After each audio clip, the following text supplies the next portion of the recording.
If you walk up to the main structure of the Konark Sun Temple today, its massive central doors are permanently sealed shut, and the entire interior is packed solid from floor to ceiling with sand. That sand was put there deliberately. In 1903, British Lieutenant Governor J.A. Bourdillon ordered his teams to fill the inner sanctum with it. He authorized this massive undertaking because the stone structure was actively buckling, the walls were bowing, and the roof was slowly collapsing inward under its own massive weight. The temple operated as a massive synchronized apparatus, which meant that when its core mechanism failed, the entire structural integrity of the masonry began to unravel. Built under the direction of King Narasimhadeva I, the original structure stood massively tall, and the ancient architects achieved this dizzying height without a single drop of modern cement. To figure out why the walls were collapsing in 1903, we have to reverse engineer the physics of how those walls were assembled 800 years ago. Stacking and binding thousands of massive sandstone and granite blocks so they survive centuries of ocean air requires a level of precision that transcends simple masonry. The builders solved this using an iron lock system. They forged thick iron plates, dropping them into carved slots to clamp the stones together. This iron lattice provided immense tensile strength, creating a highly stable, interconnected metal framework hidden inside. This iron skeleton provided the foundation for a much larger system of calculation, starting with the outer walls. The entire temple is shaped like a giant chariot, flanked on both sides by 24 massive stone wheels. These wheels are hyper-accurate anti-clockwise sundials.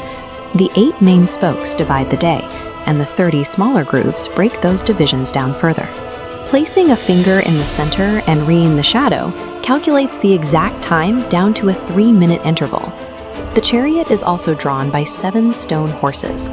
Historical records indicate that each of these horses was originally painted a distinct color, representing the components of light.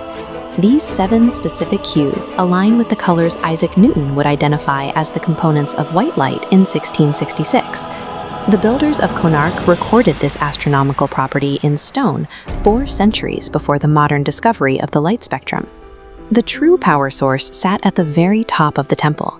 The architects placed a massive 52-ton lodestone, a naturally magnetic rock, right at the apex.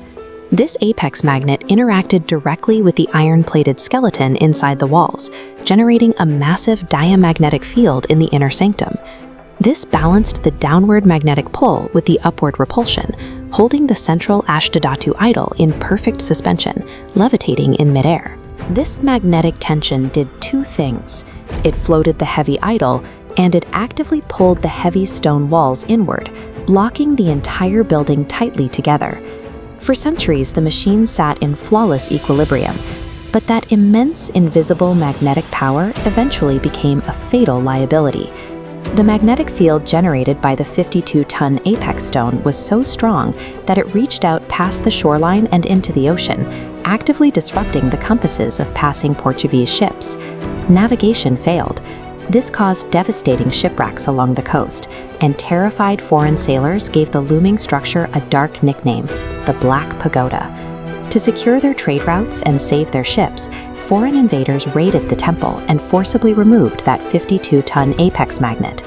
Removing the lodestone destroyed the diamagnetic field inside the sanctum. The levitating idol crashed to the floor. Worse, without the magnetic tension holding the iron-laced walls together, the main tower's equilibrium failed, and the heavy stone structure collapsed into rubble. Without its core engine, the surviving sections of the temple spent the next few centuries slowly tearing themselves apart. That loss of structural equilibrium is exactly why the walls were failing in 1903, and why the British had to pack the remaining rooms with sand to keep them standing. Konark stands today as a broken encyclopedia of science. It survives as a monument to ancient physics, quietly waiting for the modern world to catch up to its brilliance.